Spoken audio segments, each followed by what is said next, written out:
नमस्कार दोस्तों, राधे राधे। नवरात्रि के 9 दिनों को हिंदू धर्म में पवित्र माना जाता है। इसी 9 दिनों में देवी दुर्गा के 9 रूपों की पूजा की जाती है। नवरात्रि का दूसरा दिन समर्पित है माँ दुर्गा दूसरा स्वरूप ब्रह्मचारिणी को। तो आइए जानते हैं ब्रह्मचारिणी की कथा। ब्रह्म का अर्थ है तपस्या और चारिणी का अर्थ है आचरण करने वाली माँ। ब्रह्मचारिणी ने अपने पूर्व जन्म में पूरा जीवन तपस्या की। उनकी घोर तपस्या के कारण ही वो ब्रह्मचारिणी के नाम से जानी गई। इसलिए ब्रह्मचारिणी को तपस्या, ज्ञान और वैराग्य की देवी माना जाता है। अपने पूर्व जन्म में देवी ब्रह्मचारिणी ने हिमालय की पुत्री के रूप में जन्म लिया और महादेव शिव को पति रूप में प्राप्त करने के लिए घोर तपस्या की। ब्रह्मचारिणी ने 1000 वर्ष केवल फल और फूल का आहार करके व्यतीत किए। 100 वर्षों तक केवल शाक खाकर जीवन व्यतीत किया।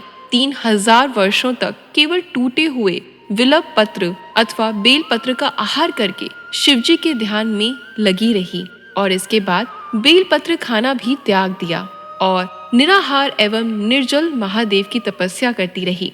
जीवन के बहुत से दिन देवी ब्रह्मचारिणी ने खुले आकाश के नीचे व्यतीत किए। पत्रों का त्याग करने के कारण उनका नाम अपर्णा भी पड़ा। इतनी गहन तपस्या से उनका शरीर बहुत दुर्बल हो गया। सभी देवता, ऋषिगण एवं मुनि देवी की तपस्या से अभिभूत थे।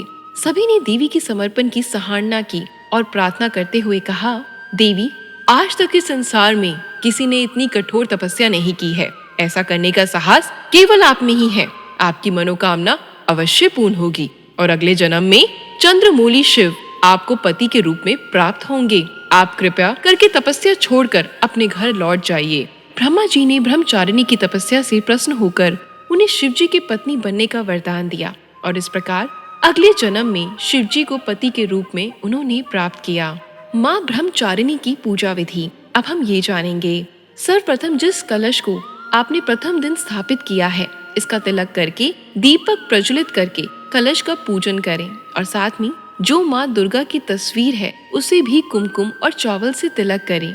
आशा है आपने माता पिता के सामने अखंड ज्योति प्रज्वलित की है। इसमें तेल या घी उचित मात्रा में डालते रहें, जिससे ज्योति रात्रि के समय भी प्रज्वलित रहे। दिन में कुछ कुछ देर बाद देखते रहें कि ज्योति ठीक प्रकार से जल रही है या नहीं। यदि उसकी बाती छोटी हो गई है तो एक नई बाती बनाकर दीपक में डालकर उसे जलाएं। तब पुरानी बाती को दीपक से निकाल लें। संभव हो तो इस दिन देवी को कमल का पुष्प अर्पित करें।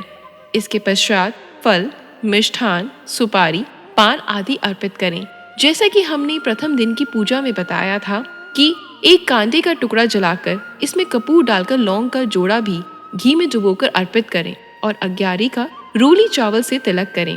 ब्रह्मचारिणी स्तोत्र मंत्र 11 बार उच्चारण करें। अब दुर्गा सप्तशी का पाठ करके कवच का पाठ करें। देवी की वंदना करके और प्रार्थना करें कि भौतिक जीवन जीते हुए आपको आध्यात्मिक ज्ञान की प्राप्ति हो और आप वैराग्य की ओर अग्रसर हों।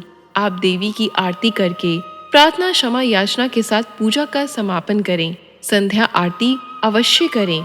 जय ब्रह्मचारिणी।